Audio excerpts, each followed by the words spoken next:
আসসালামু আলাইকুম ওয়া রাহমাতুল্লাহ। আমি এখন সূরাতুল বাকারার 255 নম্বর আয়াত।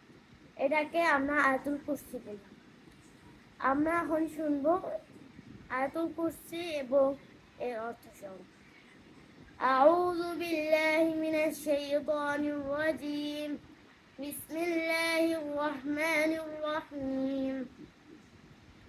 الله لا إله إلا هو الحي القيوم لا تأخذه سنة ولا نوم له ما في السماوات وما في الأرض من ذا الذي يشفع عنده إلا بإذنه يعلم ما بين أيديهم وما خلفهم ولا يحيطون بشيء من علمه إلا بما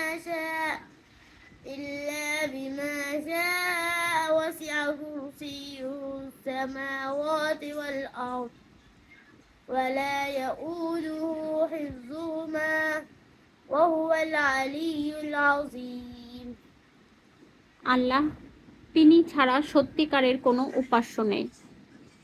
তিনি চিরঞ্জীব, সর্বদা রক্ষণাবেক্ষণকারী। তাকে তন্দ্রা ও নিদ্রা স্পর্শ করে না। আকাশমণ্ডলে ও ভূমণ্ডলে যা কিছু আছে তারই।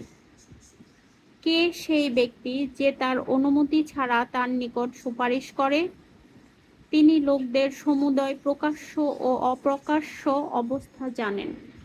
তিনি যা ইচ্ছা করেন তা ব্যতীত তার জ্ঞানের কোনো কিছুই তার আয়ত্ত করতে পারে না। তার কুরসি আসমান এবং জমিন পরিবেষ্টন করে আছে।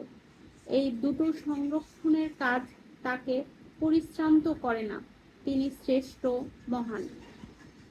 সাদাকাল্লাহুল আযীম। আসসালামু আলাইকুম ওয়া রাহমাতুল্লাহ।